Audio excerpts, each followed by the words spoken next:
ingin bertanya kepada kalian semua yang ada di sini. Bangsa dan negara ini mau dibawa kemana sebenarnya? Negara yang bersatu dengan seluruh rakyatnya. Tenaga merdeka dengan menjunjung kedaulatan negara. Dapatkah kita sempurnakan air di dalam gelas kalau gelas itu retak sekalipun terbuat dari emas?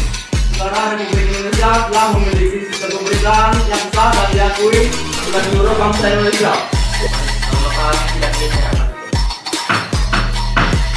Oke, mereka tepuk tangan. Tenaga merdeka dengan menjunjung kedaulatan negara. Di atas abu negara kedua, kami membentuk negara ketiga diiringi lagu Indonesia Raya. Di bawah kibaran bendera bangsa, Maka negara kita harus berdasar atas aliran pikiran. Negara yang integralistik, negara yang bersatu dengan seluruh rakyatnya, yang mengatasi seluruh golongan-golongannya dalam lapangan apapun. Dalam bahasa Belanda, filosofische Grundlage daripada Indonesia merdeka. Filosofische Grundlage itulah fundament filsafat pikiran yang sedalam-dalamnya. Peri kemanusiaan ini bersifat universal yang berisi humanisme dan internasionalisme bagi segala bangsa. Ini berarti dalam hal hubungan keluar, Menurut Yamin, paham nasionalisme ini perlu merujuk pada tradisi adat, agama, dan otak Indonesia, bukan merujuk pada negara lain. Negara Indonesia bukan hanya untuk golongan kaya saja, tetapi untuk semua. Satu untuk semua, semua untuk satu. Bangsa dan negara ini mau dibawa kemana sebenarnya? tegas bahwa nantinya Indonesia adalah negara anti-ateis atau tanpa kepercayaan ateis. Agama itulah yang menjadi ciri Indonesia dalam dasar negara. Dengan adanya agama, negara Indonesia tidak akan mudah terombang-ambing di antara zaman yang semakin maju saja. Berketuhanan ini sifatnya yang paling fundamental. Di sini terlihat ada dua paham.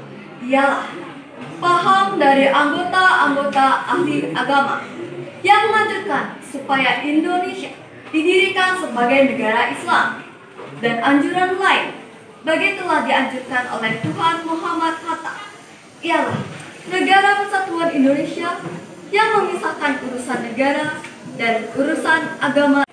bagi Insinyur Soekarno, Indonesia, negara Republik Indonesia ini hanyalah wadah atau tempat yang harus kita sempurnakan dan di dalam mana kita dapat mengembangkan agama kita sebaik-baiknya.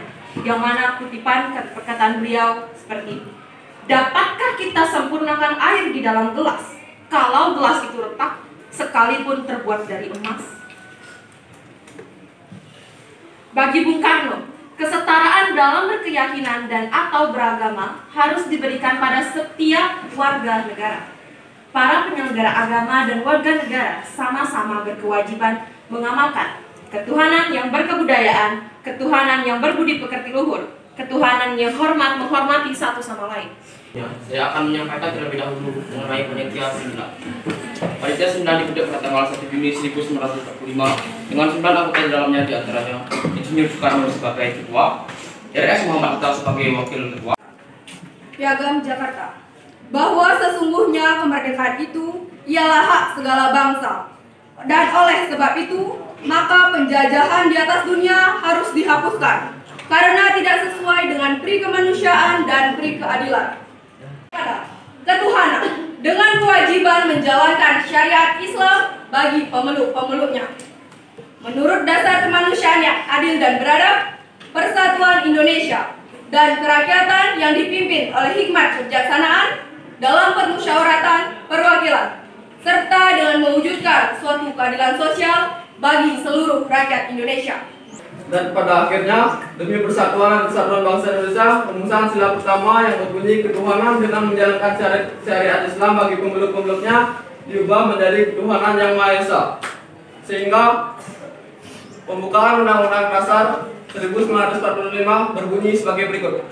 Maka disusunlah kemerdekaan kebangsaan Indonesia itu dalam suatu Undang-Undang Dasar Negara Republik Indonesia yang berkedaulatan rakyat dengan berdasar Ketuhanan Yang Maha Esa, kemanusiaan yang adil dan beradab, persatuan Indonesia, dan kerakyatan yang dipimpin oleh hikmat kebijaksanaan dalam permusyawaratan perwakilan, serta dengan mewujudkan suatu keadilan sosial bagi seluruh rakyat Indonesia. Negara Republik Indonesia telah memiliki sistem pemerintahan yang sah dan diakui oleh seluruh bangsa Indonesia, yaitu Undang-Undang Dasar Negara Republik Indonesia yang dikenal dengan UUD 1945. Pada pembukaan Undang-Undang Dasar 1945 tercantum rumusan Pancasila. Kali ini sudah mendapatkan hasil, maka sidang ini saya akan tutup.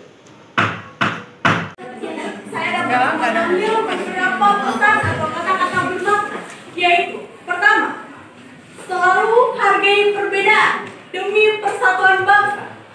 Dalam persidangan tersebut terlihat jelas adanya berbagai macam perbedaan, mulai dari perbedaan pendapat sampai dengan perbedaan agama, sehingga memunculkan berbagai perdebatan dalam sidang.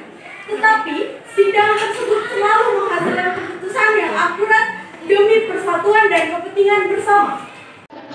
Republik Indonesia adalah Republik Indonesia untuk